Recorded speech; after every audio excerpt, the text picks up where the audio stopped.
প্রতিটা বাড়িতে কিন্তু কিছু মহাবীর থাকে যারা কিন্তু মাছ খায় না। তো আজকে এমন একটা রেসিপি আপনাদের সাথে শেয়ার করছি। এই রেসিপিটা কিন্তু যে মাছের গন্ধ সহ্য করতে পারে না সেও অনেক বেশি পছন্দ করবে। আসসালামু আলাইকুম, আবারও চলে এসেছি নতুন একটি রেসিপি নিয়ে। আশা করি এই রেসিপিটা আপনাদের অনেক ভালো লাগবে। লাউ পাতা দিয়ে রুই মাছের পাতুরি। রুই মাছের পাতুরি শুনলে কিন্তু অনেক বেশি ঝামেলা মনে হয়, কিন্তু আজকে একদমই সহজে কোনো রকম ঝামেলা ছাড়াই আপনাদের সাথে শেয়ার করব রুই মাছের পাতুরি লাউ পাতা দিয়ে। কলা পাতা দিয়ে করলে কিন্তু কলা পাতাটা খাওয়া যায় না, আর লাউ পাতা দিয়ে করলে অনেক বেশি ভালো টেস্ট আসে। প্লাস কিন্তু লাউ পাতা আমাদের স্বাস্থ্যের জন্য অনেক উপকারী। তো অবশ্যই এই রেসিপিটা পুরো দেখবেন, একদমই স্কিপ করবেন না, আর আমার সাথেই থাকবেন। তো চলুন শুরু করি। তো আমি একটু বলে 4 চামচ সাদা সরিষা নিয়ে নিচ্ছি। এরপর নিয়ে নিচ্ছি 2 কোয়া আদা, 2 কোয়া রসুন আর 3টা কাঁচামরিচ। ব্যাস হয়ে গেল। এবার কিন্তু আমি নুন দিয়ে বেটে নিয়েছি শিলনোড়ায়, আর কিছুটা পানি দিয়ে বাটবেন, তাহলে কিন্তু অনেক মিহি হবে। এবার দিয়ে দিচ্ছি 1 চামচ হলুদ গুঁড়া, 1 চামচ লবণ আর কিছুটা পেঁয়াজ কুচি কিন্তু কমই দিয়েছি। এবার দেখুন আমি 3টা রুই মাছ নিয়ে নিয়েছি। আপনারা যে কোনো সাইজের রুই মাছ নিতে পারেন, কোনো সমস্যা নেই।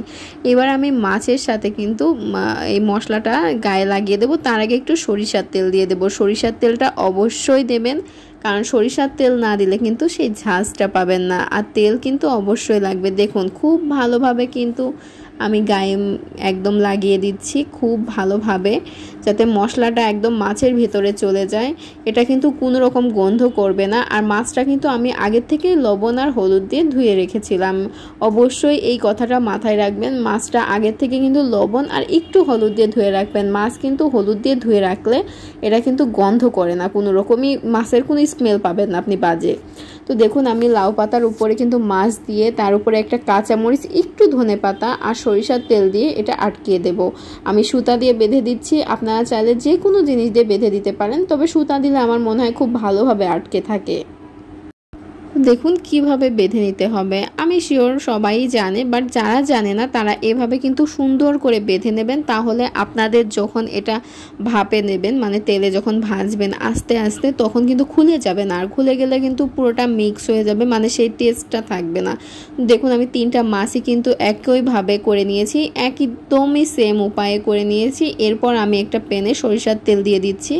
আপনারা যতটুকু চান ততটুকু পরিমাণ সরিষার তেল দিয়ে দেবেন, আর তেলটা একদম গরম করে নেবেন।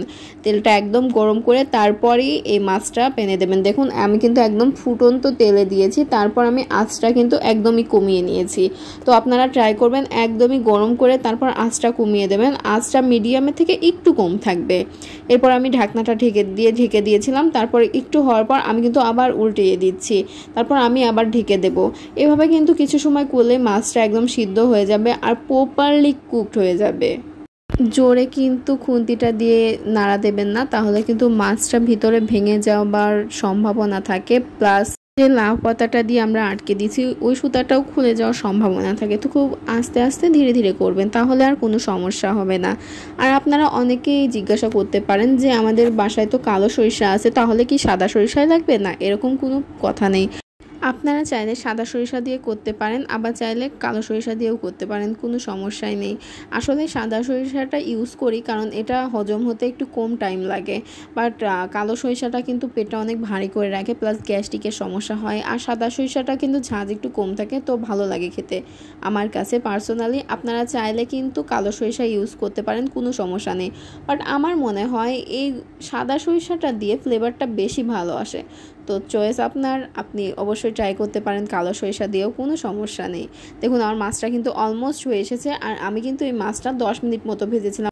এখন অনেকেই বলতে পারবেন আপু 10 মিনিট মানে ভাপে দিলে কি বেশি হয়ে যাবে, মানে বেশি পোড়া পোড়া হবে? না আপু, কিছুই হবে না। আপনি যদি বরং কম টাইমে করেন তাহলে কিন্তু মাছটা ভালোভাবে কুকড হবে না, আর আপনার সেই ফ্লেভারটা আসবে না, সেই টেস্টটা আসবে না। তো আপনি ট্রাই করবেন 8 থেকে 10 মিনিটই করার। আস্তে আস্তে করবেন, তাহলে টেস্টটা অনেক বেশি ভালো আসবে। তবে একদমই আস্তে করবেন না, তাহলে কিন্তু পাতাটা ছিঁড়ে যাওয়ার সম্ভাবনা থাকবে। একদম মিডিয়ামে থেকে একটু কম, তাহলে একদম ব্যালেন্স থাকবে, একদমই মানে পারফেক্ট হবে। দেখুন আমার মাছটা একদমই হয়ে আসছে, আর আমি কিন্তু সুতাটা খুলে নিচ্ছি। এরপর আপনাদের সামনে দেখাবো যে মাছটা কতটা টেস্টি হয়েছে, কতটা সফট হয়ে গেছে, পুরোপুরি খুব ভালোভাবে কুকড হয়ে গেছে। এটা যা স্মেল আসছে ভাই, এই স্মেলটা পাইলে মানে আপনি 1 প্লেট ভাত অনায়াসে শেষ করে ফেলতে পারবেন। দেখুন কালারটা কত সুন্দর আসছে, দেখে তো সেই লোভনীয় লাগছে আর খেতে কিন্তু দুর্দান্ত হয়েছে। বাসায় মাছ ট্রাই করবেন এই রেসিপিটা, বাচ্চারাও পছন্দ করবে কারণ এটাই কিন্তু মাছের কিন্তু আজে বাজে স্মেল করবে না, খুবই সুন্দর একটা স্মেল করবে, মাছ মনেই হবে না ভাই এটা যে এত টেস্টি। বাসায় অবশ্যই ট্রাই করবেন অবশ্যই, আর আমাকে অবশ্যই ট্রাই করলে জানাবেন যে আপনার রান্নাটা কেমন হয়েছে। আর ভিডিও ভালো লাগলে একটা লাইক করবেন, আর হ্যাঁ যারা সাবস্ক্রাইব করেনি অবশ্যই সাবস্ক্রাইব করবেন। আল্লাহ হাফেজ।